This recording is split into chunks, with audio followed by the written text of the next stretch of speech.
Hello नमस्कार। Ambe home science classes में आप सभी का स्वागत है। तो आज मैं कक्षा 12 की जो भी बच्चियां हैं उनके लिए बहुत ही महत्वपूर्ण टॉपिक लेके आई हूँ, या जो भी बोर्ड की परीक्षा के लिए तैयारी कर रही हैं कक्षा 12 के लिए, उन सभी के लिए आज का जो हमारा टॉपिक है वो निर्जलीकरण, ठीक है, यानी शिशु की देखभाल लेसन से एक मैंने टॉपिक लिया है निर्जलीकरण। निर्जलीकरण क्या होता है, इससे हम किस प्रकार बच सकते हैं, उसके बारे में आप लोग को बताना चाहती हूँ। तो निर्जलीकरण यानी नाम से ही हो जाता है समझ में। पिछले वीडियो में मैंने शिशु की देखभाल से ही संबंधित कुछ बहुविकल्पी और कुछ महत्वपूर्ण अति लघु उत्तरीय प्रश्न मैं करवाई हूँ, उस वीडियो को आप लोग देख लीजिएगा। उसमें मैंने आप लोग को बताया था कि निर्जलीकरण का मतलब क्या होता है, यानी कि शरीर में जल की मात्रा का कम हो जाना, निर्जलीकरण यानी जल की कमी का होना, ठीक है। तो निर्जलीकरण जो होता है वो ज्यादातर बाल्यावस्था में हो जाता है, क्योंकि बच्चों को बहुत ज्यादा उल्टी दस्त की समस्याएं होती हैं। और ये उल्टी दस्त क्यों होता है, क्योंकि बच्चे जो होते हैं वो फर्श पे पड़ी हुई चीजें या जमीन पे पड़ी हुई चीजें या कोई भी गंदी वस्तुएं जो भी वो देखते हैं उसे सीधे उठाकर वो मुंह में डालना चाहते हैं। और जब बच्चे मुंह में उसको डालते हैं तो उससे क्या होता है, उनके शरीर में बहुत सारे कीटाणु प्रवेश कर जाते हैं और उन्हें इसके कारण उल्टी या दस्त होना शुरू हो जाता है, जिसके कारण उनके शरीर में जल की कमी हो जाती है। तो आइए देखिए आप लोग को लिखना क्या है। बाल्यावस्था की एक प्रमुख समस्या है निर्जलीकरण।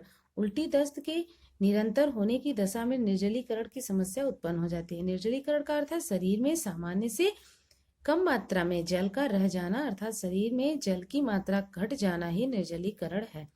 इस स्थिति में कमजोर बच्चे जो होते हैं वो कमजोर हो जाते हैं, उसका गला सूखने लगता है, त्वचा सूखी तथा झुर्रीदार हो जाती है।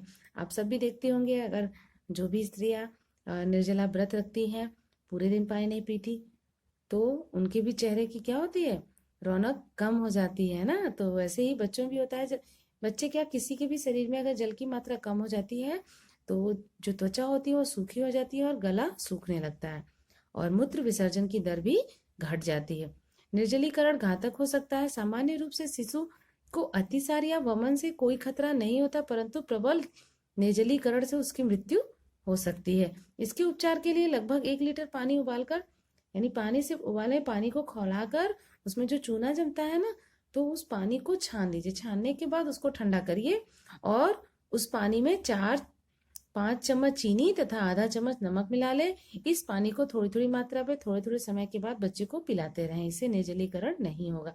आजकल मार्केट में ORS का घोल आ गया, यानी जीवन रक्षक घोल के पैकेट बाजार में उपलब्ध है। इस पैकेट में विभिन्न लवण संतुलित मात्रा में विद्यमान रहते हैं। दस्त एवं उल्टियां होने पर यह घोल पिलाने से निर्जलीकरण से बचा जा सकता है। और दूसरा हमारा बहुत ही महत्वपूर्ण पॉइंट है चुनचुने। टिप्पणी लिखिए, बच्चों के पेट में चुनचुने होना। ये चुनचुने क्या होता है, बच्चों के शरीर में जो कीड़े पड़ जाते हैं ना, उसे ही चुनचुने कहते हैं, ठीक है। तो जब छोटे बच्चे जो होते हैं उनके पेट में छोटे छोटे पतले सफेद कीड़े हो जाते हैं, जिन्हें चुनचुने कहते हैं। इनकी पहचान, कारण व उपचार निम्नलिखित है। तो लक्षण क्या है, बच्चे के पेट में चुनचुने हो जाने के निम्नलिखित लक्षण है। पहला है, बच्चे के पेट में ऐंठन होती है, बच्चा हर समय व्याकुल रहता है, बच्चे का जी मिचलाता है तथा स्वभाव चिड़चिड़ा हो जाता है, शिशु का चेहरा नीला पड़ जाता है, शिशु का वजन घटना शुरू हो जाता है। चुनचुने होने पर बच्चे के मल त्याग में काफी कठिनाई होती है और उस मल द्वार के साथ चुनचुने भी बाहर निकलते हैं। कारण क्या है, जब शिशु ऐसे दूध का सेवन करता है जिसमें किसी प्रकार की गंदगी होती है, तो गंदगी के साथ कीटाणु प्रवेश कर जाते हैं, जिससे उनकी आंतों में चुनचुने पड़ जाते हैं।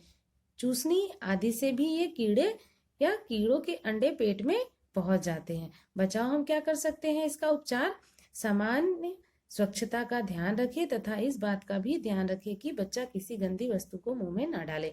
आप सब देखिए, पिछला जो था हमारा निर्जलीकरण, यानी बच्चों में ज्यादातर जो बीमारियां होती है वो गंदगी के कारण ही होती है, इसलिए हमें स्वच्छता का विशेष ध्यान रखना चाहिए। उपचार के लिए हमें क्या करना चाहिए, तो बच्चे के शरीर से चुनचुने नष्ट करने के लिए निम्नलिखित उपचार करना चाहिए। पहला क्या है, शिशु को स्वच्छ दूध यानी गंदगी रहित पीने के लिए दूध देना चाहिए। दूध सदैव पकाकर देना चाहिए, कच्चा दूध कभी भी नहीं देना चाहिए और ठंडा दूध भी बच्चों को नहीं देना चाहिए।